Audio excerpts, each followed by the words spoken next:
Peter, James, and John walk a few steps behind Jesus. And while they walk, their hike becomes a climb. The rocky incline becomes a ladder, not a path. They hit a clearing, and they gasp the thin air. James finds his breath, and he turns the talk to dinner. Philip told me he'd save us some bread, and mid-sentence, his voice becomes bewildered, strange, afraid. Look, a green, great thunderhead is massing up from the sea below, and it rises up before them to become a cloud of mountains above the mountain that they are standing on. Blue on lavender, water-colored ranges, as if the sky was the sky of a restored Eden. It is the most remarkable thing James, John, and Peter have ever seen, and it is nothing but the backdrop, the stage, the setting for what is unfolding around them. Look at Jesus. James and John both say it together. Jesus is ablaze, brilliant, incandescent. It seems as if light is pouring on him and from him, one at the same time. The love that dances at the heart of everything, shining out from a human face. And that light, in turn, emblazons his bewildered friends. They feel it fire and quicken something deep within them, and hope begins to tremble up through their tender skin. When I was in grade school, the Alpena County Fair would pull in once a year a caravan of semi-trucks. Half of them would soon unfold into Ferris wheels and roller coasters. Perfectly safe, I'm sure. The best of these rides was one called the Himalaya. The Himalaya. If you have ever been on this ride, you just flinched at the memory. You stood up to ride it, 24 people at a time, inside the interior of this gigantic metal rim that spun faster and faster in a circle, and then out of nowhere would reverse direction and spin faster and faster, and then begin to lift on a hydraulic arm so that the floor was suddenly a wall, and up was down, and you spun until the blue cotton candy inside of you and the blue lights of the midway outside you merged to become the same thrilling thing. And all the while, the gigantic juddering riffs of Ozzy's Crazy Train just roared over you. How much fun is a lot more fun? That's not a question 10-year-old boys often ask, but the Himalaya made you beg that question. How much more fun can I handle? And then, at that point always, a voice called out above it all. And it was not the gentle thunder of the voice of God. This voice did not say, "This is my son, the beloved." It spoke instead in the buzz-saw tenor of an amped-up carny, and it said, "Scream if you want to go faster." And then, perfectly timed with Ozzy's ridiculous cackle, "Scream if you want to ride upside down." And then you flipped, and the ground became the dark summer sky, and the smoke and the smell both seemed to triple. And frankly, a lot more fun is way too much fun, not fun at all. You have to feel for Peter, James, and John. One minute they're on a weekend hike. The next, light fills the valley, and the sky and the mountains start to shimmer as if refracted through 10,000 diamonds. And then they see their friend shining with the same light that dawned when "Let there be light" was spoken on the very first day. And that's more than enough for a single hike, right? But then things start spinning even faster. Moses and Elijah appear, and they speak with Jesus to remind him of who he really is. And then just as quickly, these two giants disappear, and if the implications of their departure weren't obvious enough, the ride turns upside down and God's voice booms to clarify, and it sings out the oldest melody, this ancient music. This is my beloved Son. Listen to him. Afterward, stunned and stumbling down the mountain, Peter, James, and John aren't sure what to think. And then Jesus speaks. Don't tell anyone about this until after I've been raised from the dead. When I was in 5th grade, my friend Kevin and his family lived directly across the street from our town's junior high school, Thunder Bay Junior High, a building as imposing as its name. Our grade school got out earlier than Thunder Bay did, so we would stand sometimes in Kevin's yard and just look at the teenagers through the windows. It was a huge, imposing old building. One day, Kevin and I were standing in his front yard, not speaking, looking at our adolescent future. Kevin picked up a baseball from his yard and he tossed it in the air, and I said, "Bet you can't hit the school from here." He threw it as hard as he could. Now, it was a safe bet. The school was about as far from the two of us as Sarah is from me right now. Threw it as hard as he could, and it smashed through a classroom window on the 2nd floor. We raced into that kid's basement so fast, I think glass was still falling when we got there. And Kevin turned to me and he said, "Don't tell anyone about this." Easiest promise I've ever made. At one level, I bet the disciples felt the same way, right? Oh, you don't want us to talk about the mind-bending, inexplicable vision we just witnessed? Don't tell anyone? Got it, I promise. I think the best thing at the Lincoln Park Zoo is watching the otters play. They're always playing. Every time I've ever seen them, always diving, swimming, jubilant, free. Imagine standing in front of them and suddenly one of the otters stops and looks at you and says, "You're right, this is fun." We're the luckiest animals in the zoo. It's fun. Not as much fun as the river in Oregon I was born into, but fun. Oh, don't tell anyone I talk to you. At some level, it must have been like that, right?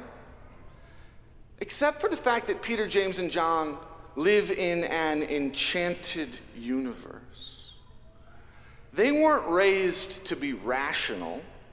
Modernity hadn't seized their brains in infancy, insisting that God herself must always operate within the bounds of what human beings deem possible.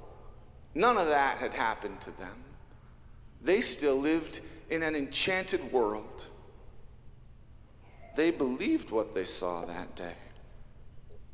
Don't tell anyone. 1 month ago, a young man I play basketball with each week here at the church. He doesn't go to church here, he goes to another church, but I've gotten to know him over the years. Not that well, but, well, we play a game together. You know how that goes. He pulled me aside between games. His name is Ari, named after the Greek god of war, Ari. His wife's name is Anne. Joyful with endorphins and exercise, he said to me, "Anne is pregnant. We're having a baby. Don't tell anyone." Not for a month, but I wanted you to know now. I bet Jesus' instruction felt closer to this than to a smashed window or a talking animal. Something wonderful is happening. Don't tell anyone. Ari gave me a part of himself when he shared his good news early. And for a whole month, I had to hold it carefully. It made me look at him differently over the past month. When he threw a nice pass, I thought, is Ari shooting less because he feels his life expanding? When he was late for a game, I worried about what might be happening. When someone you care for brings you into their confidence to share something complex and wonderful, it's an honor to be held very carefully, an honor that makes you see differently.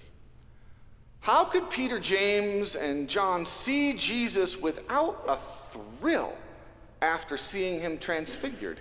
Even in the regular everyday, even at breakfast, fish again, and then they look at him and they thrill. They must have held that vision so lovingly. Even when the Romans killed him, even as he died, even as they felt hope itself begin to die inside of their own hearts, even on Good Friday, even against a sky turned black at noon, even the darkened scars, the nails inflicted on his skin, even those things could not eclipse their glimpse of how things really are. And we share that vision. It's ours too. He gives it to us. He just gave it to us. And so even American politics, even the coronavirus, even global warming, even these things cannot eclipse our glimpse of how things really are. So listen to what Jesus says. Get up, he says. Get up. Don't be afraid. And don't tell anyone about it.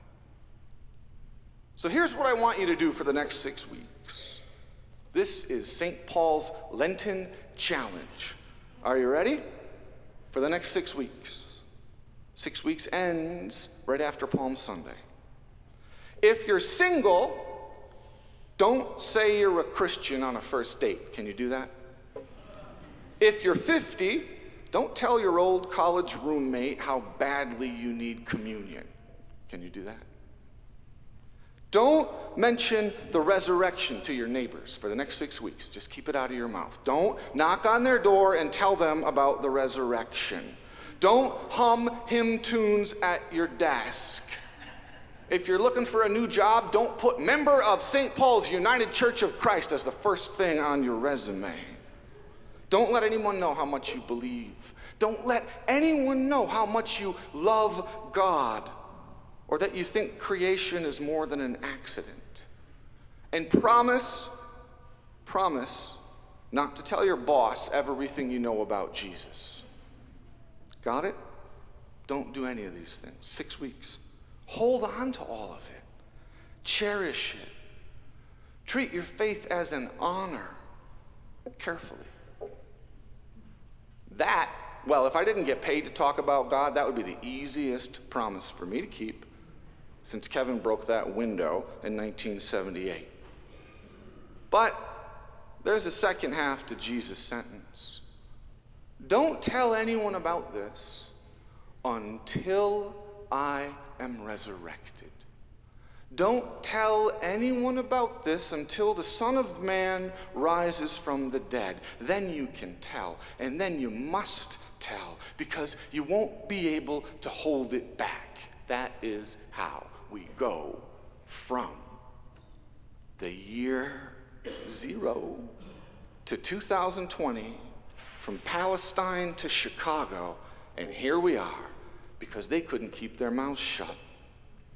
We sent you these postcards this week if you're on the church mailing list. 2 postcards, right?